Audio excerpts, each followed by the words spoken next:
Today, Britain stands at a fork in its crossroads, and its people are asking questions. Now we've got our country back, what actually is it? Who are we, and why? The best way to find out where Britain's heading is to look behind us into something called history, a sort of rear-view mirror for time. So that's where I'm going, back there. It's a journey that'll take me the length and width of the country. On my odyssey, I'll be starting sentences in one location and finishing them in another. And looking at some of the biggest faces in British history and asking other people's faces about them. What was the difference between punk rock and just being angry but without a guitar? All of it taking place in this sceptred isle we call home. So join me, Philomena Cunk, as I take you right up the history of the United Britain of Great Kingdom. This is Cunk on Britain.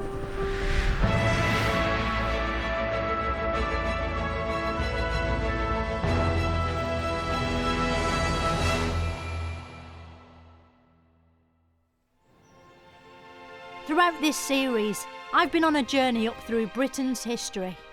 Now I'm almost at the end of that road, at the point where olden times end and now times begin. A time when the archive footage goes colour at long fucking last, and some things you might have actually heard of happened.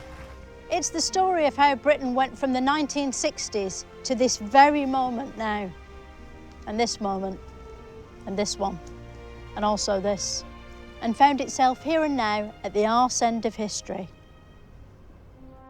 Britain had been uptight ever since Victorian times, and having 2 world wars on top of that had really knocked the fun out of everyone. Men had to wear bowler hats issued by the government, and their only form of entertainment was reading boring newspapers. They weren't even allowed to get erections and had to make do with a stiff upper lip instead.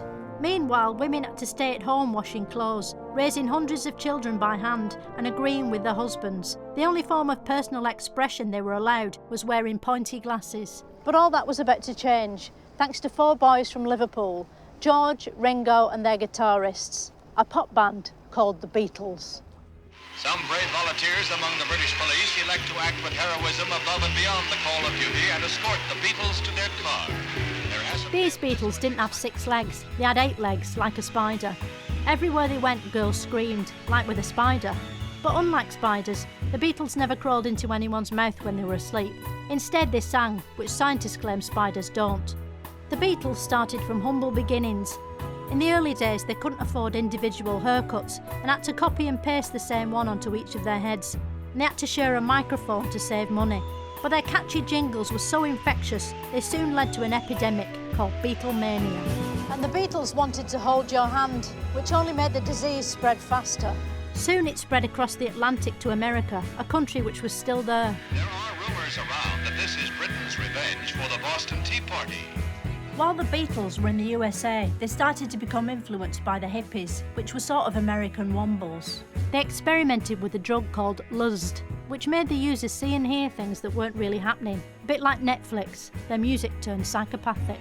Rather than churning out more simple love songs, thanks to psychopathic drugs, the Beatles began to sing about deeper, more meaningful things. We all live in a yellow submarine, yellow submarine, yellow submarine. The Beatles created some incredible music whilst they were on drugs. Did they not have dope testing back then? How come they weren't disqualified from the charts?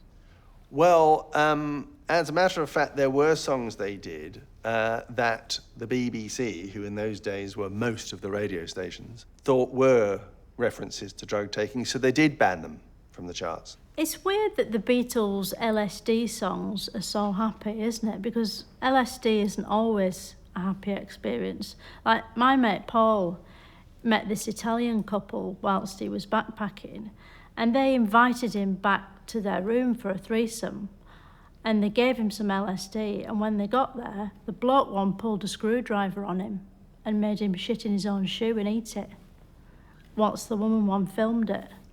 And that's a side of drug use that Paul McCartney doesn't sing about, isn't it? No, I think luckily that kind of experience never came his way. During one Luzd expedition, or trip, the Beatles became the first Britons to discover the existence of colour. And like Sir Walter Raleigh and his potatoes, they took the discovery home to the UK, where it caught on like hotcakes of wildfire. Britain went overnight from grey to groovy. Suddenly it was cool to ignore society and just be whoever you wanted to be, as long as you had fashionable hair and flamboyant clothing like everyone else. A pearl mink miniskirt. Must be tailor-made for the freeze. Were mini skirts actually shorter, or did they just appear that way because people's legs were getting longer? That they were actually quite a lot shorter, and they got shorter as the 60s went on. Was there a mini skirt for men? You know, like trousers that just stopped under the balls? No, there wasn't a mini skirt for men. That seems like a shame. For whom? For men, so they didn't feel left out, you know.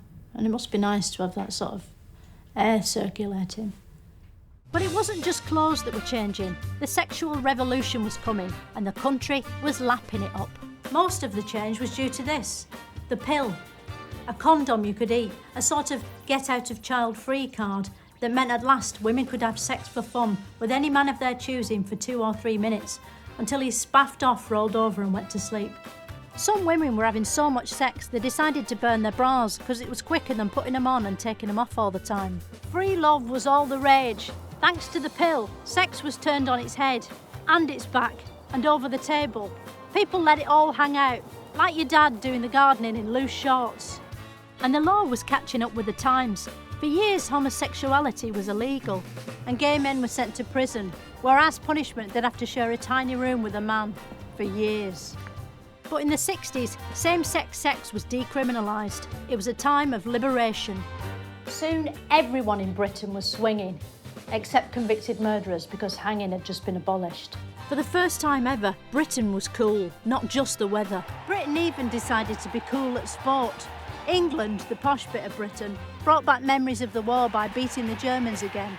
This time they bounced a ball into a net rather than a bomb into a dam, killing far fewer civilians and coining the infamous phrase, "They think it's all over," presented by Nick Hancock. Things were really locking up. But the fun, like a Toblerone, couldn't last forever. And almost as quickly as the 60s had arrived, they were over. Give or take 10 years. And now it was the 1970s' turn to happen.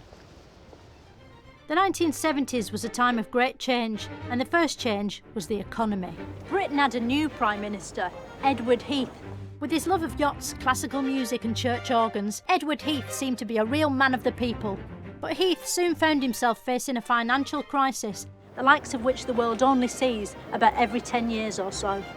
Thanks to inflation, prices were getting bigger while wages were getting smaller. The country was in chaos. Britain was said to have the British disease, and there was no known cure, apart from not to be Britain anymore, which is why Ted Heath insisted we should become part of Europe.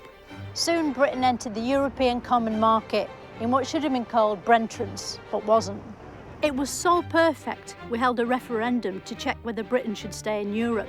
Yes is now showing at 67% and the no vote at 33%. And it turned out everybody was happy with the idea, as a majority secretly are today, but daren't mention. But things were still rubbish. There was rising unemployment, widespread industrial action, and an energy crisis, which meant for the first time people had to justify how much electricity they were using. But elsewhere on the estate, 1 bar of an electric fire was heating a defiant old-age pensioner. If we don't need 2 bars on, well, we don't have 2 bars on. If we need 2 bars on, we put 2 bars on.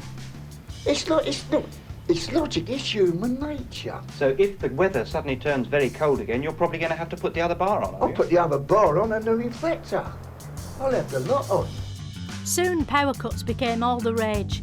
Because the lights kept going out at a moment's notice, plunging everyone into darkness, there was no point dressing nicely. And as a result, the world of fashion decided to simply give up. Every item of clothing in the world went off overnight, and the sickness spread to haircuts, which caught Dutch elm disease and became horribly disfigured. Even the air in the sky started to look dingy and awful, and like it was all filmed underwater. To cap it all, in Northern Ireland, a civil war was breaking out, but so as not to scare anyone, they didn't call it a civil war, they just called it the Troubles, like it was a tummy bug or something. People were angry, and all that pent-up fury had to go somewhere. Conditions were ripe for a musical explosion known as punk.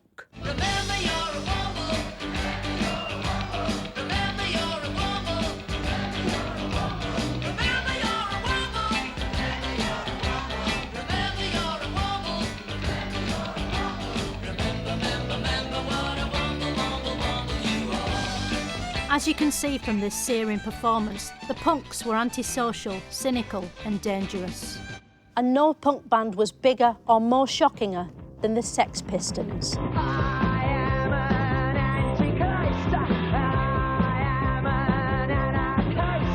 had shocking names like Johnny Bottom and Sid Knickers, and they wore shocking homemade clothes and put hankies on their heads, hence their famous call to arms, handkerchiefs in the UK.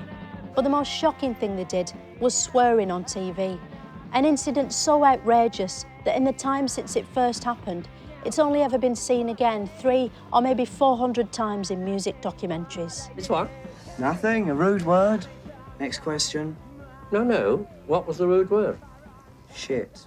Was it really? Good heavens. The Sex Pistols were fired, weren't they, as TV presenters? What was all that about? Well, I think the thing about the Sex Pistols were that they had a lot of impact because they got a lot of, shock value and sensation in the papers and on telly. And they helped really launch the movement of punk because everybody knew about what they were up to. But I don't understand why they got fired on the telly. Well, they swore. Oh, right, yeah. OK. That was quite shocking back then, wasn't it? Back then it was. Not now, though, No. really. Now No, you you'd have wouldn't. to do something much bigger, wouldn't you? Yeah. You'd have to, do a poo on the one show or something. Yes. And then Even then, you might not get fired. what if you sort of then hike your trousers up without even wiping? But punk wasn't the only sign the country had gone to the dogs. In 1978, literally everyone went on strike in the winter of discomfort. Even punks went on strike, refusing to put on their punk uniforms and instead dressing like normal people. Something had to be done, so it was decided to start the 1980s a year early with the election of a new Prime Minister in 1979, Margaret Thatcher, street name Mrs. Her Majesty, the Queen, has asked me to form a new administration. Thatcher's election was a watershed. It proved that absolutely anyone could become Prime Minister, provided they went to Oxford and married a millionaire.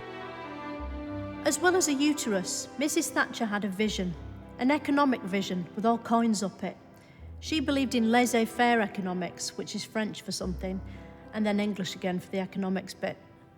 OK, let's pretend it's the 1980s and I'm Margaret Thatcher. This is a political interview. What would you ask me? I think I would start by asking if this was the early part of her period in office, why she was setting interest rates so high, why she was allowing the exchange rate to go so high in a way that was really damaging British industry and causing a huge rise in unemployment. And didn't she think that she was causing huge unnecessary suffering? You're not expecting me to answer that, seriously. Mrs. Thatcher had saved the nation from chaos with her tough economic policies, and a grateful nation erupted into lively street parties. The sense of jubilation continued during the royal wedding of the century. It was a dream come true, as the then future and still future King of England, the Prince of Charles, married one of the 3 people in his marriage, the future Queen of Hearts, Lady Diana Frank Spencer, in a wedding just like something from a fairy tale, except without a wolf or dwarves or a beanstalk, or a happy ending. But while people waved flags like idiots at home, trouble was brewing overseas, at a faraway corner of foreign Britain known as the Isle of Falklands Island. This island was invaded by Argentinians who'd mistaken it for an identical island they'd left lying around in exactly the same place a few centuries ago.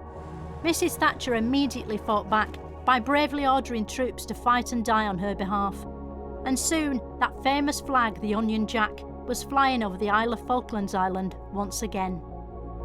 Beating the Argentines at war sealed Mrs. Thatcher's reputation as a tough guy so much that people started to call her the Iron Lady.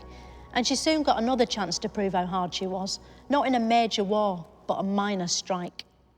During Mrs. Thatcher's reign, there was the miners' strike, wasn't there? Yeah. Why was it considered minor? It wasn't considered minor, it was a strike by miners, people who go, underground and dig out coal. Right. What's a mine? So a mine is the underground construction where you dig out the coal. Right. What's coal? So coal is this black rock that you burn. Right. And that's grown underground. And that's underground. So the miners go in the mine. They do. And they get the coal. And they get the coal. And then they went on strike. Yeah. The miners struck their strike in 1984, led by their leader, Arthur Scarface. If we've got to stop out, well, November and December, we'll beat this coal boiler. Thatcher refused to back down, and soon the two sides were at war. A class war. The rich police on their horses in their smart uniforms, and the poor dirty miners fighting with bits of coal. It was like something out of the Russian Revolution, except it was happening here, in Britain, somewhere near you, if you live near a mine. The miners' strike, perhaps the most bitter dispute Britain had seen in years, tore generations apart before ending in 1985, one whole year before the terrestrial broadcast premiere of the BBC sitcom Brushstrokes.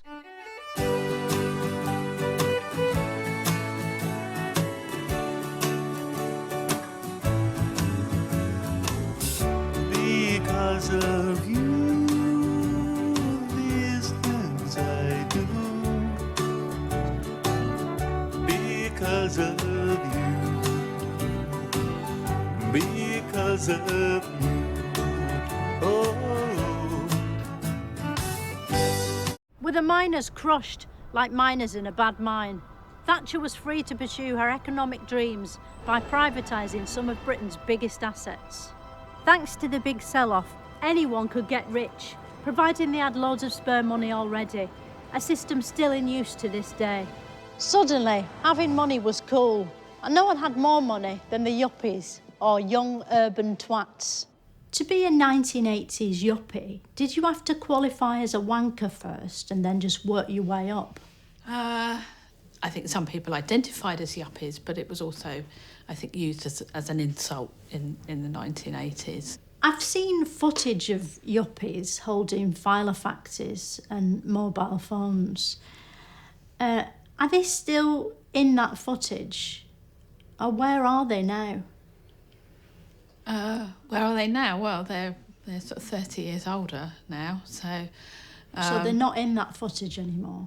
Well, that footage is historical, so... So if you look back at that footage, it'll just be empty? No, the because footage... that person has now left? No, the footage is a recording of what happened in the past. So the footage stays the same, but those people, we don't know what's happened to them. But what of their filofaxes? What happened to them? It seemed like a golden age of twattery. But Thatcher's luck couldn't last forever. And as the 1990s approached, she got too ambitious. By unveiling the controversial poll tax, a tax on people called Paul, and they were furious. Following a wave of protests, Thatcher wound up on her iron arse, leaving Downing Street crying tears down her face, which she'd never done before in case it rusted. The next Prime Minister, Major John, was as fearsome as he looked, and he presided over yet another depressing period of recession. Britain was in a right state, not only financially, but also economically and in money terms too. The only hope was that we could somehow paint and sing our way out. It was an art and culture renaissance, an era defined by Oasis, the Spice Girls, Swede, Chris Evans, Take This, Damien Hirst, The Proddy Guy, Trainspotting, Chris Evans, Mr Blobby, Jamie Oliver, Mopeds, Ironic Wanking, The Italian Job, Chris Evans and Chris Evans. But one name sums up the 90s better than anyone else. Blur. In the 1997 election, why do you think more people voted for Tony Blair than Oasis? You're making a mistake which was quite common at the time, that because the Prime Minister or Labour Party leader at the time was called Tony Blair. Blair. Blair. Blair. Blair. Blair. Blair. Blair. Tony Blair was Blair. Blair. Prime Minister and leader of the Labour Party, and there was one of the biggest rock or pop bands at the time was Blur. Blur. Blur. Yeah. It's hard to remember today, but Blur and Blur were actually two different things. Blur were a rock band locked into a notorious rivalry with Oasis. Oasis were rough and tumble lads from Manchester, whereas Blur were from art school, which is the opposite of Manchester, and that's why they hated each other. Tony Blair, meanwhile, was a guitarist and Dee Ream fan who reinvented the Labour Party and rode it to victory at the election. Blur hosted a party at Number 10, inviting lots of the cool Britannia crowd and immediately making them much less cool. Anyone who was a massive prick was there, but the party atmosphere was interrupted by tragedy. Diana's death couldn't have come at a worse time for a nation that had just got really into being judgmental about her sex life. The sense of loss was shocking. It's hard to convey the atmosphere to younger viewers, although it's fair to say the general mood was... and also... But because emojis hadn't yet been invented, people had to cry with their faces. Millions looked to the Queen to pull a ceremonial sad face in solidarity, but with the monarch constitutionally forbidden to express emotion, their pleas fell on deaf tear ducts. Tony Blair stepped in to say what needed to be said. He called Diana the Peebles Princess. She was the People's Princess. Even though she wasn't from Peebles, she was from Norfolk. But sometimes the facts aren't as important as how something sounds. It was the first step on a post-pop career that turned the Prime Minister into a living saint, like Bono or Holly Willoughby. Through the 90s, Blair solved all the nation's problems: the economy, health, education, even the Irish troubles. There was nothing he couldn't do. But no sooner had the 21st century started happening than Blair dragged Britain into the war on terror. But the war in Iraq proved about as popular as infanticide-flavoured crisps, and Blair's legacy was well and truly shot through a bin bag. Blair slinked off to live inside a haunted mirror, leaving Number 10 under the stewardship of a man with all the carefree joie de vivre of a haunted cave in Poland, Gorgon Brown. Gorgon Brown knew mainly about coins, but that wouldn't help him because all the coins were about to implode. In a financial crisis, which would become known as the financial crisis. People queued outside banks in scenes of boring desperation. The world of money was broken, and no one knew how to fix it. Today, stock markets across the world tumbled, imploded, continued to collapse like deflated dirigibles. People say the financial crisis happened because it just got too complicated, and it's all because of the maths. If we took maths out of the equation, it'd be much easier. Couldn't we use something else instead of numbers? I think that actually you're right in a way, that there is too much maths in the way that people think about the economy. And one of the things that occasionally goes wrong is that economists think that they can build... Let's go, girls. Sorry about that. After Gorgon Brown stuck a plaster on the economy and left, the country needed a strong leader, and luckily, one man stepped up to single-handedly save the nation. The finest Prime Minister Britain has ever had, a man whose name will never be forgotten, Davis Cameron. Davis Cameron skillfully almost won the 2010 election and formed a Brokeback Mountain-style coalition with the equally visionary and beloved Nick Clegg. Almost immediately, Britain's problems, apart from the economy and social injustice and all the other ones, were solved. And by 2011, everything was going swimmingly. There was even a new Diana in the form of Kate Middleton, who married King William in a high-definition reboot of the royal wedding. By the time the Olympics came to Britain, the country was riding the crest of a wave. Suddenly, it seemed like we could do anything if we put our mind to it, even stop moaning. It was a great time to be British. Unless you were Scottish. Scotland wasn't sure it wanted to be British anymore, and thought being Scottish might be good enough. Delegates, it's game on for Scotland. It's funny, why do Scottish people hate the English when the English have absolutely no feelings at all about the Scots? I suppose it's a bit like a marriage of an old couple. It's as though Scotland and England got married when they were young, and it's constantly under debate whether they're better off staying together for the sake of the pension and the house, or if they should get divorced. Do you think England snores? England looks to me like the kind of person that snores. The Scots held something called a referendum, which is a way of asking the public what they want to happen and then actually taking them seriously, unlike in an election. In the end, Scotland voted to stay attached to England, using a system of fields and roads as before. But the referendum had been such a hit that Davis Cameron decided he wanted one too. But this referendum would be about a different country, Europe. And I will go to Parliament and propose that the British people decide our future in Europe. It was a simple choice. Should Britain leave things as they were and stay part of Europe? Or alternatively, remain on its own and become part of England instead? One thing's for sure, Davis Cameron's referendum would stop anyone arguing about Europe ever again. When the sun rose on the 24th of June 2016, with it came the news that Britain had voted out. Brexit was happening, and everyone was delighted. That is now statistically, mathematically there, that the Leave campaign have won. The Brexit result shook everything up. Suddenly, Davis Cameron was out, Theresa May was in, and Jeremy Corbyn was sexually attractive. The future of Britain is now more uncertain than any point in the past, which is the opposite of its future. Right now, is Britain at an important moment in history, or a significant one? I'd say really important. Not significant. Well, both. What if you had to choose one? Important. Not significant. Just because it's important doesn't mean they can be both. They can be important and significant. Not in this. Okay. You have to choose one. If I'm going to choose one, Yeah. I'll choose important. So it's not significant.